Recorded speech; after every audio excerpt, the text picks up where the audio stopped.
Rule 37 speakers, I give the floor now to the representative of the Syrian Arab Republic. You have the floor.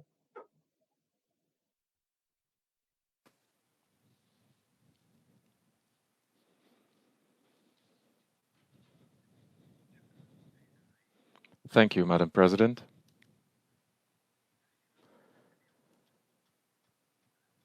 First, as this is my first meeting of the Council as the new permanent representative of the Syrian Arab Republic, I would like to thank those colleagues who welcomed me. And I look forward to engaging with you in constructive and objective discussions on all issues related to Syria. Madam President, I have listened carefully to the briefing by Mr. Mark Lowcock, Under-Secretary General, on the implementation of the humanitarian resolutions. We have also examined the 71st report of the Secretariat. We remain disappointed by the continued, deliberate and systematic attempts to overlook the humanitarian reality in Syria.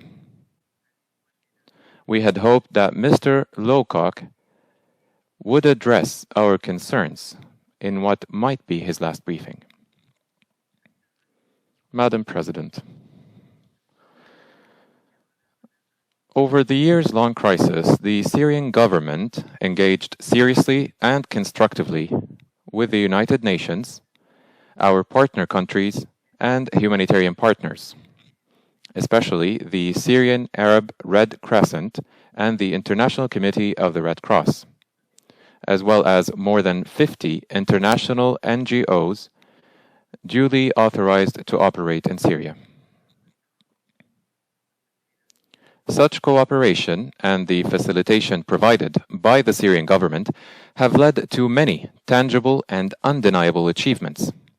This is despite the grave challenges that have faced the Syrian government, most notably terrorism, the negative effects of unilateral coercive measures, as well as aggression and occupation.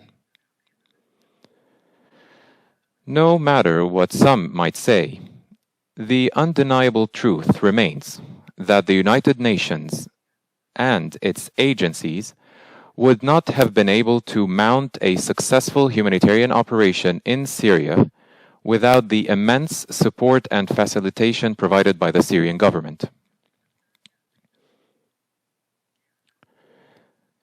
Another undeniable truth, Madam President, is the overwhelming politicization of humanitarian issues in Syria, which has exacerbated the suffering.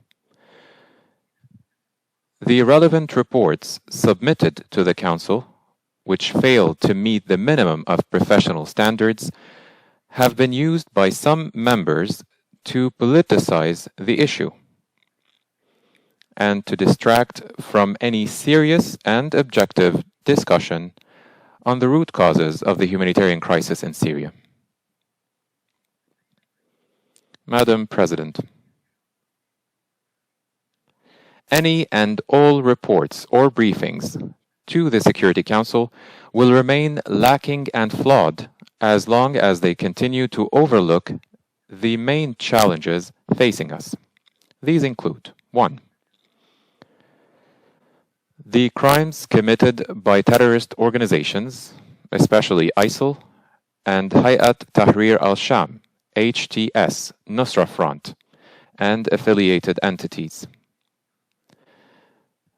There is also a deliberate disregard for the fact that these terrorist groups divert humanitarian assistance, especially cross-border assistance, to finance their terrorist activities and their recruitment.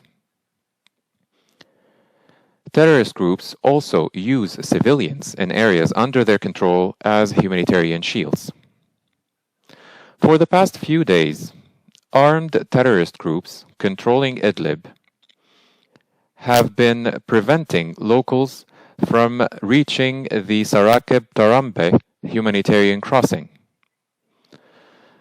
The crossing, it should be noted, was opened by the Syrian government to allow civilians to leave Idlib and to reduce the suffering resulting from the terrorist-imposed siege. To terrorize civilians and dissuade them from heading to the crossing, terrorist groups have fired a volley of missiles from their positions in Nairab towards the city of Sarakeb. Terrorist groups also continue to restrict the movement of more than 3,000 high school students and 3,300 middle school students, preventing them from sitting their exams at the examination centers run by the Syrian Ministry of Education. Second, Madam President, the disastrous effects of unilateral coercive measures imposed on the Syrian people. These measures represent a flagrant violation of international law and a collective punishment, as recognized by the United Nations itself. These measures deny Syrians access to the most basic of services, including food, medicine, medical equipment, electricity, and fuel. They also limit the ability of state institutions to confront the additional challenges resulting from COVID-19 and undermine the efforts of international organizations operating in Syria. Third, the Turkish military occupation of large swaths of territories in north and northwest Syria. Turkey is applying what could be called a Turkish indoctrination policy, changing the names of towns and villages, replacing curricula, imposing the use of the Turkish lira, and confiscating lands belonging to Syrian farmers to build a so-called separation wall. Turkey is also providing a cover for terrorist groups, including ones designated by your council, allowing them to take over public and private property and to loot oil fields, cultural artifacts, and agricultural crops.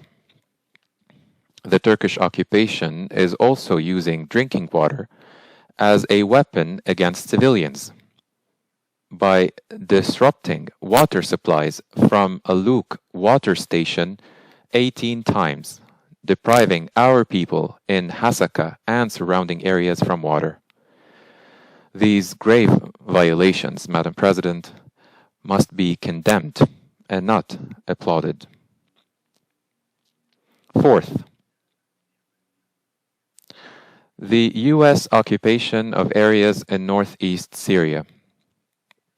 U.S. forces and their proxy secessionist militias are systematically looting cultural artifacts, oil, and crops, smuggling them out of Syria through illegal crossings under their control.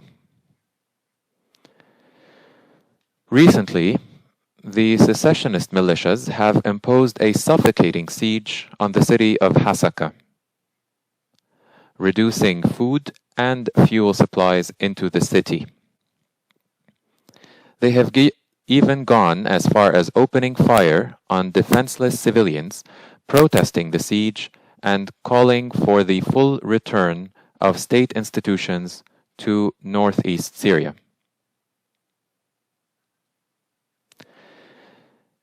U.S. forces operating in the area of Tanf in southeast Syria, where the Rukban camp is located, have denied humanitarian access to the camp and prevented the return of its residents, which would have alleviated their suffering. Fifth, what could be described as foot dragging on addressing the situation of Al-Hol camp. Pressure must be placed on those Western governments refusing to repatriate their nationals, including their foreign terrorist fighters and their relatives, to compel them to comply with their legal obligations. Madam President, improving the humanitarian situation in Syria requires a strong commitment to Syria's sovereignty, unity and territorial integrity, as confirmed by all relevant Security Council resolutions. This means an end to sending delegations across the border illegally to meet with representatives of terrorist groups, secessionist militias, and illegal entities. The Syrian Arab Republic calls once again for an end to the politicization of humanitarian action and an end to attempts to impose a fait accompli. We call for ending the repeated refusal to support the humanitarian and development efforts of our state institutions, including the implementation of the programs under the UN strategic framework, including the rehabilitation of schools, which would allow for the voluntary return of IDPs and refugees. In closing, Madam President, we reiterate that decisions on the humanitarian situation in Syria must go through the Syrian capital, Damascus, and not in any other capital or city. Any meetings, such as the so-called Brussels Donor Conference, are just for show.